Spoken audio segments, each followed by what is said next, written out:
My mom moved up to the loft after her brothers died. At the time, it was as far away as she could get.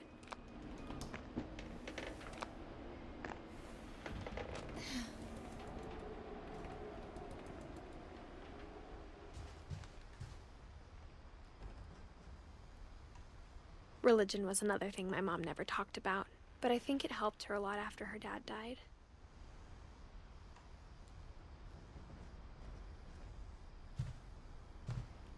She spent a summer building houses in Calcutta, where she met my dad, Sanjay.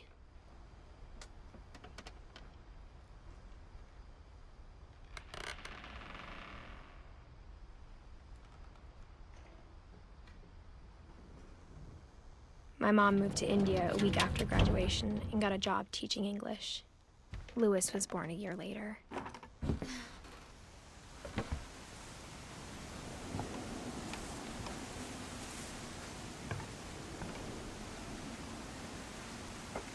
When my dad died, I don't think Mom knew where else to go. I'm sure Edie was happy to have her back.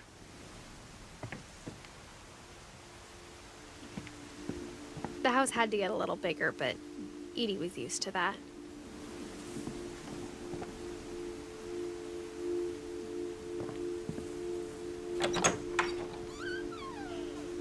And for a while, things were good. Almost normal.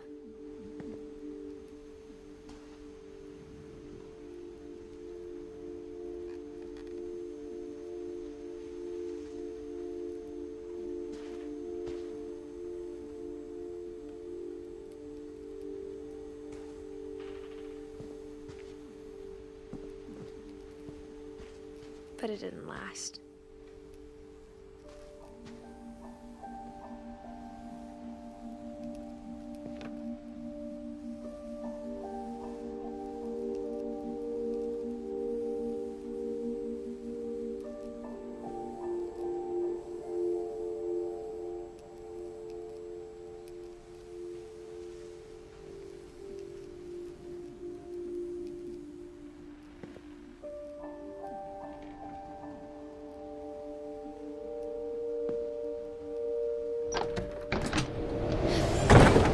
The beginning of the end was Milton's 10th birthday, when Edie gave him a castle.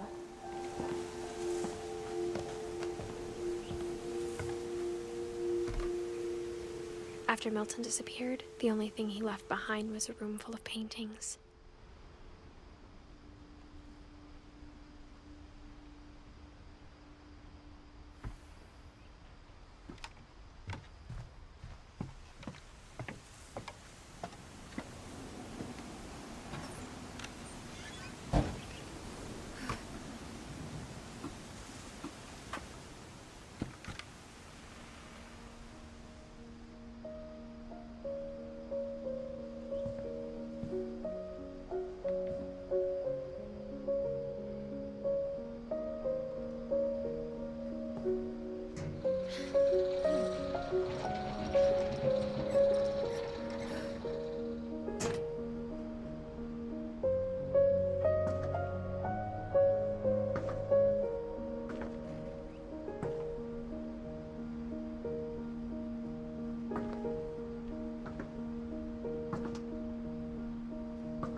Milton Finch in The Magic Paintbrush.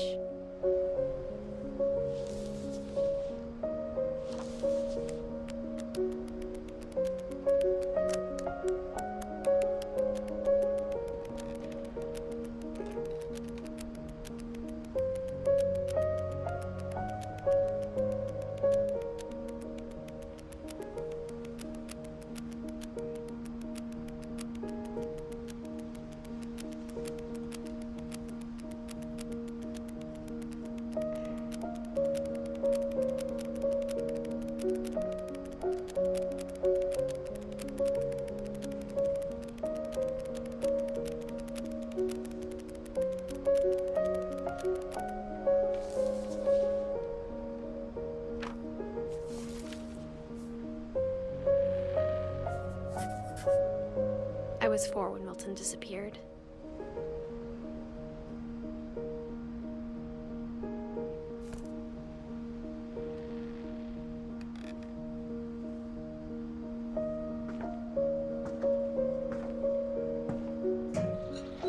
Mom spent months searching for my brother. Then she sealed the doors.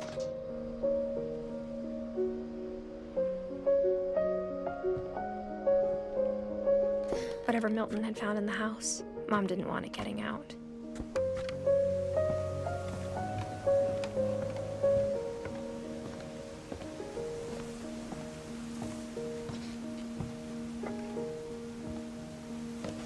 Mom definitely blamed Edie, but I think Lewis blamed himself.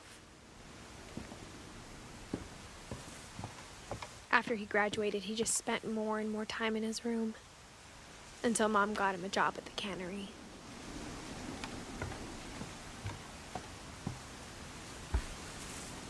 Everyone always told me to stay out of Lewis's room, except Lewis.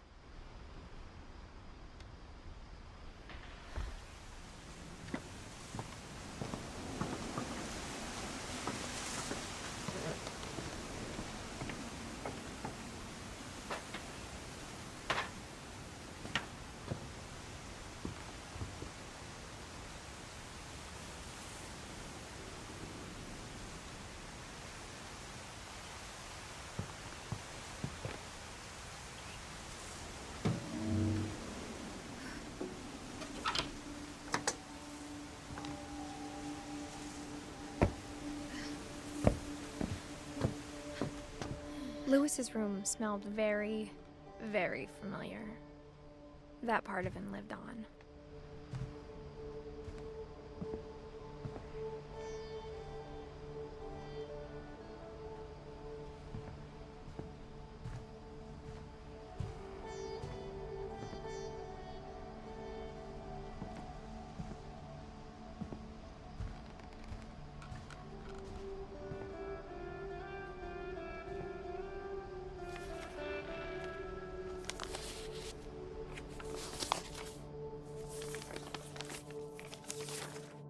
Dear Mrs. Finch, as Lewis's psychiatrist, I can understand your desire for an explanation. As I see it, the trouble began in January, shortly after we convinced your son to seek treatment for substance abuse. Newly sober, I believe Lewis first noticed the monotony of his daily life.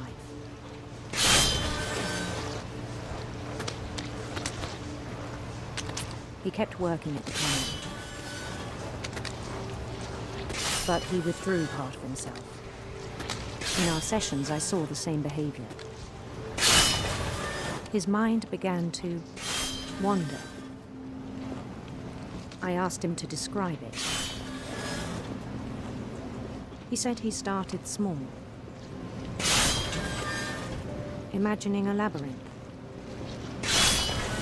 He'd feel his way about. Then something moved. Bats. And toads.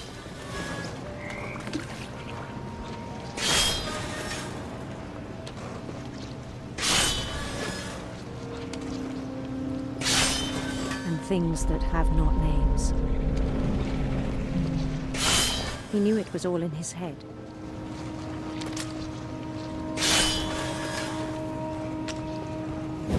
He took it very seriously. I had hoped he'd find himself.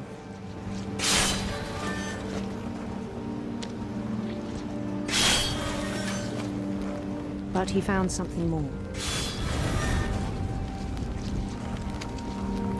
I worried about him then. Daydreaming at the cannery. I spoke with his boss. But he said Lewis had become a model employee.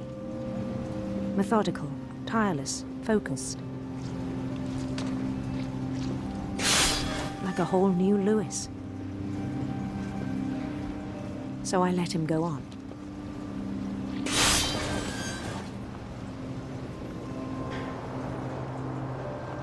I even encouraged him. It seemed very promising at first. He told me he'd made a new friend.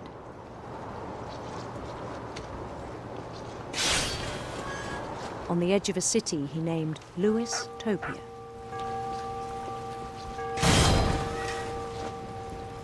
He built the city up slowly, brick by brick. Then he made musicians.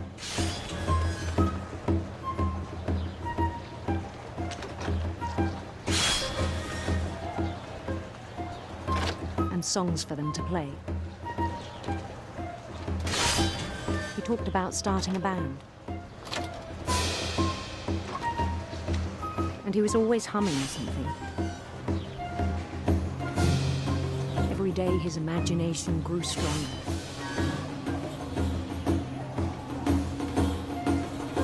He no longer spoke at the cannery.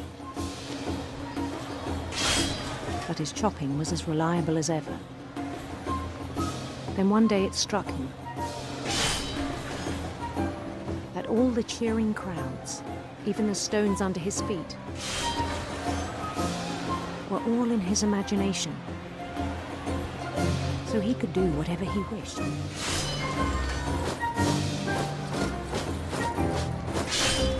He held an election for mayor. And he won. They begged him to stay, but his mind was already wandering. It became a game for him.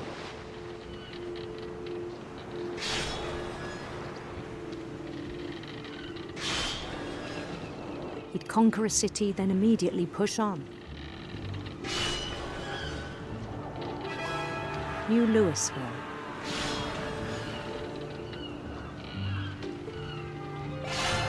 St. Louis. He started drifting away from our reality.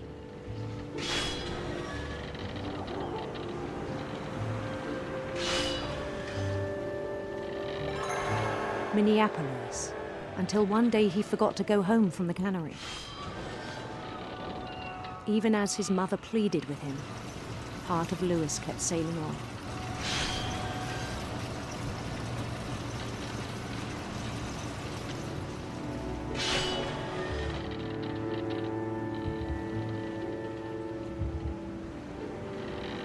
In Louisburg, he heard rumors of a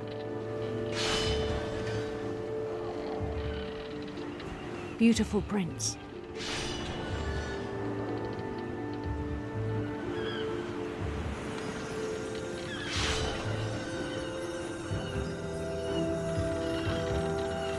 The prince was on his own quest for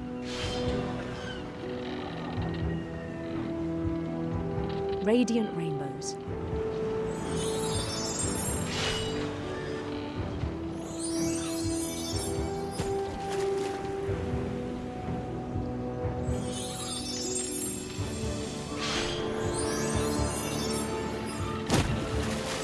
He followed the sound of his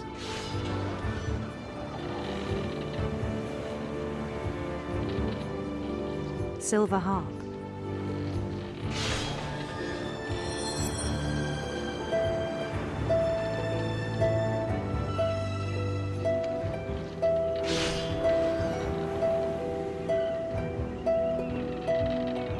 His chase led him to a golden palace east of the sun and west of the moon. Even then, his logic remained sound. He knew the world was all in his imagination.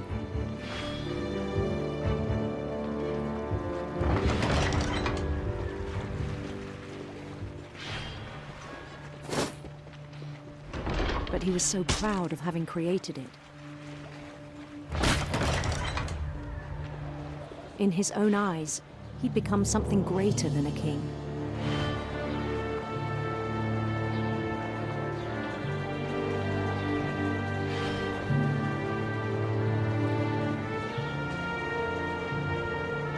For someone who'd never known success in the real world, I think it was overwhelming.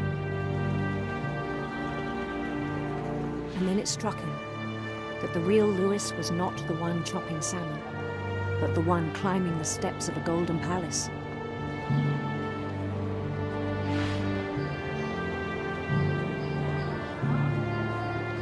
My imagination is as real as my body, he told me. It was hard to argue with him.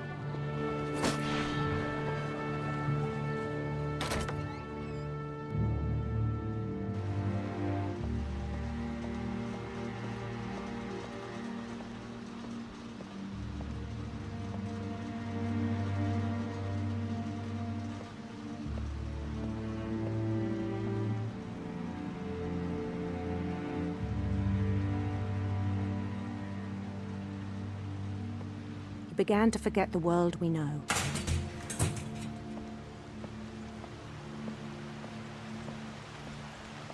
I think it pained him to remember Lewis, the cannery worker.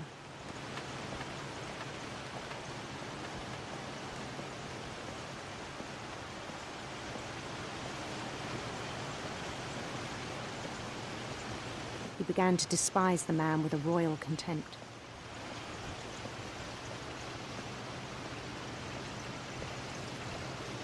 I still thought I could save him.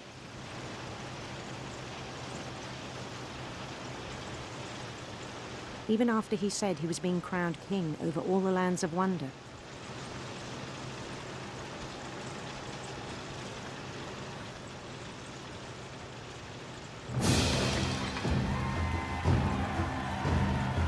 The palace would be packed with his companions.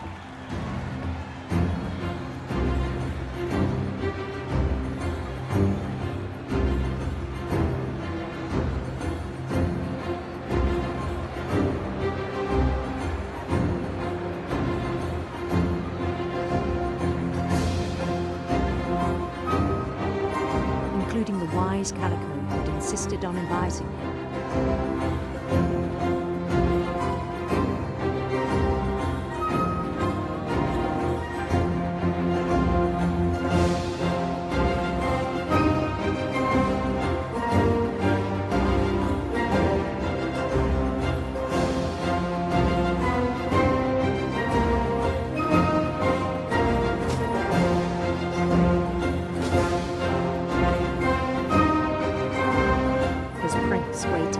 Holding his crown.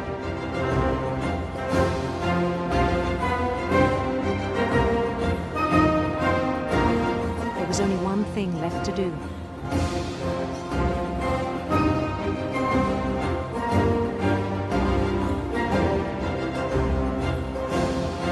Bend down his head.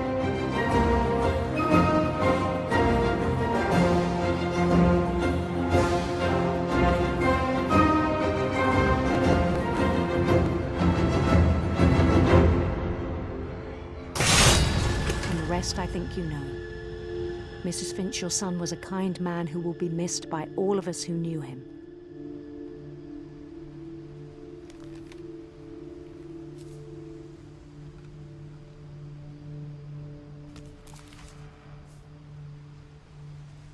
My brother was really cool.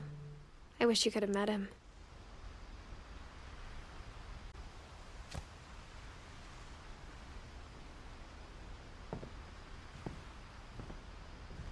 He was so proud of being Indian.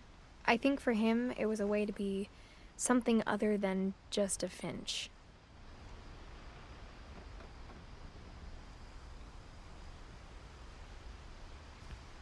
Lewis and I spent a lot of time playing games together, but he was surprisingly bad at them. He died a lot.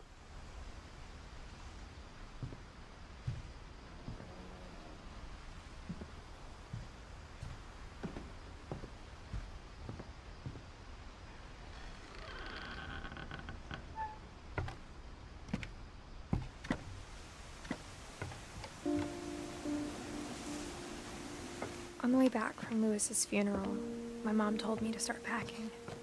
She waited until the day before we left to tell Edie. I'm not sure if she wanted to make it easier or harder.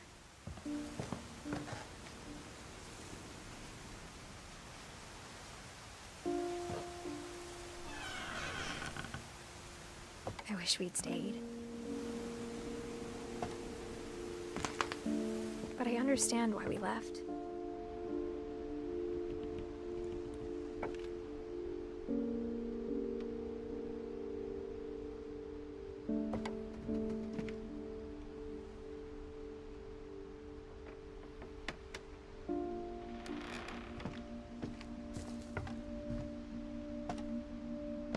My mom ended up leaving everything behind.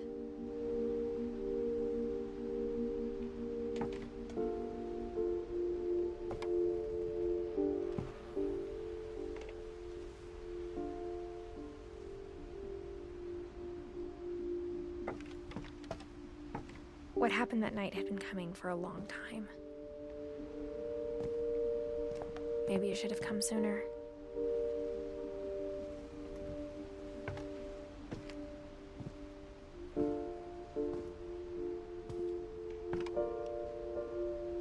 But it had to end one way or another. All that's left now is to tell you about that last night.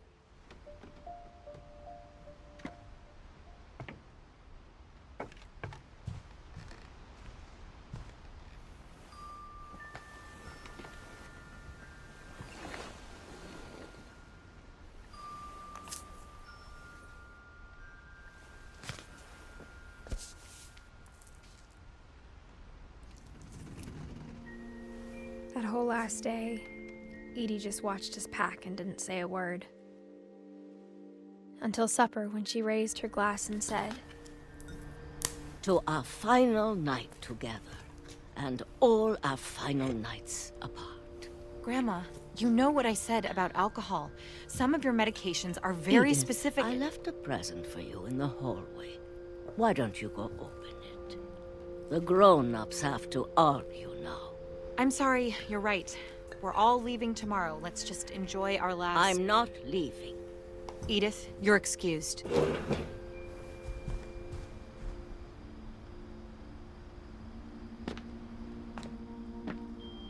the power had been shut off that morning, but Edie always had plenty of candles.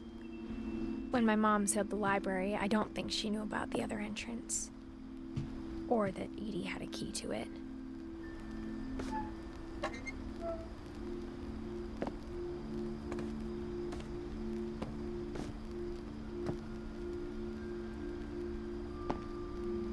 That thing you're afraid of isn't going to end when you leave the house. Edith has a right to know these stories. My children are dead because of your stories. I think it's best if Edith and I leave tonight.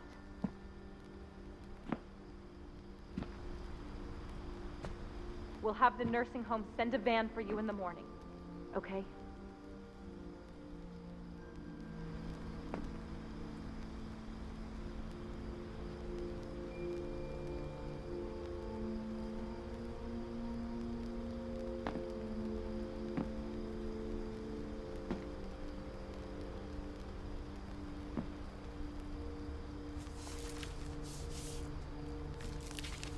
Dear Edith, there's so many stories I wish I could tell you, but there's only time for one. This is about what happened on the night you were born. That night, the tide went way, way out. It was the first and last time I ever saw the old house aground. There'd been an earthquake out in the middle of the ocean. They called it the lowest tide in 1,000 years. God, it smelled awful. You know, I've seen that house every day of my life.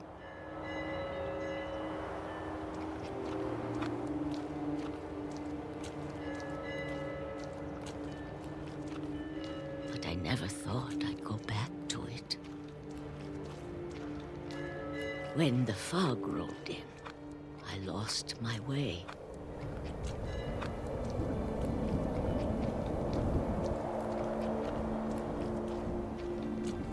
I got turned around.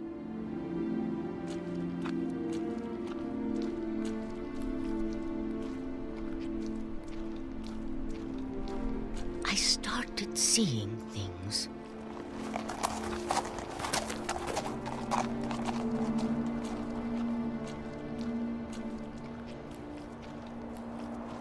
Things I'd forgotten had ever existed.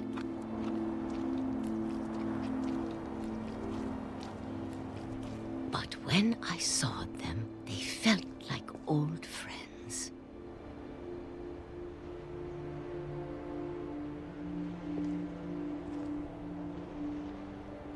That night, a lot of things came back to me. Or maybe I came back to them.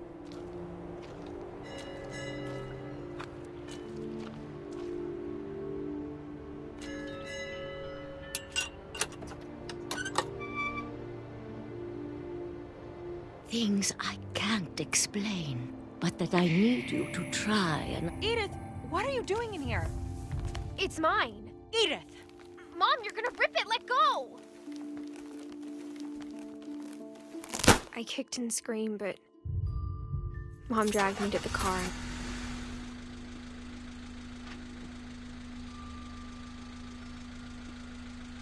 I never saw Great-Grandma Edie again.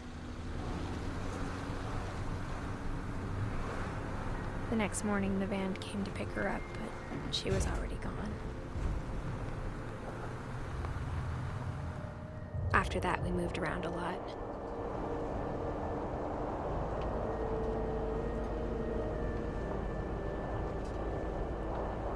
We both tried to make the best of it.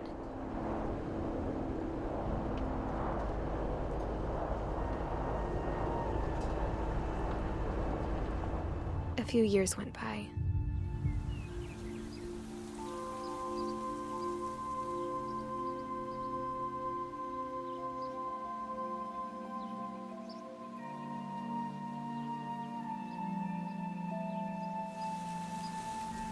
My mom didn't like to talk about it.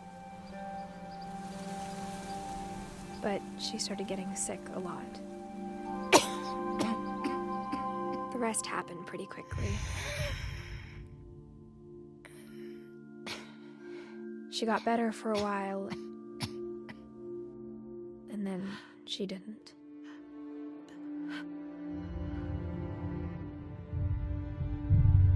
And then I was alone.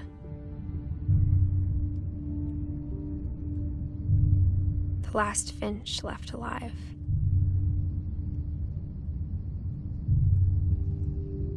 Until I found out about you. I'm still not sure what to tell you about all this. If we lived forever, maybe we'd have time to understand things.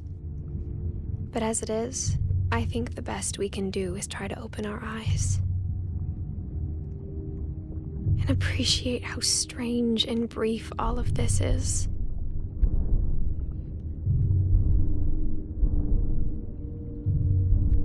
This journal was supposed to be for you.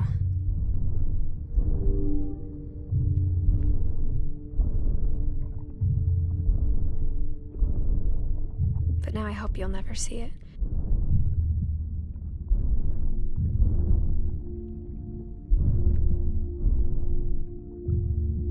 I just want to meet you.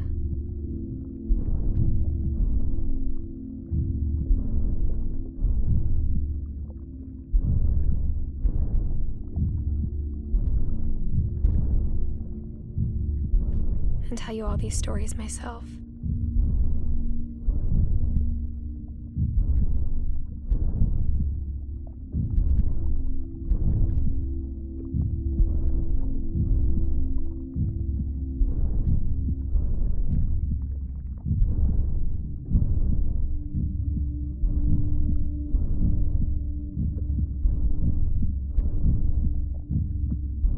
I guess if you're reading this now,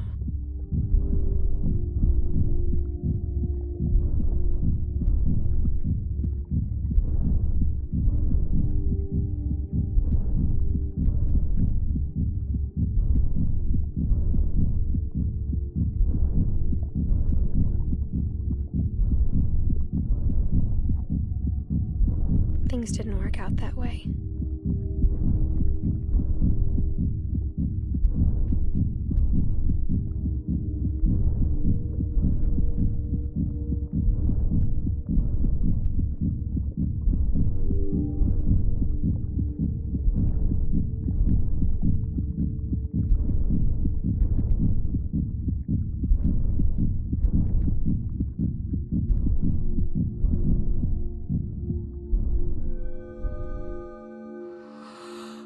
This is where your story begins. I'm sorry I won't be there to see it. It's a lot to ask, but I don't want you to be sad that I'm gone. I want you to be amazed that any of us ever had a chance to be here at all. Good luck.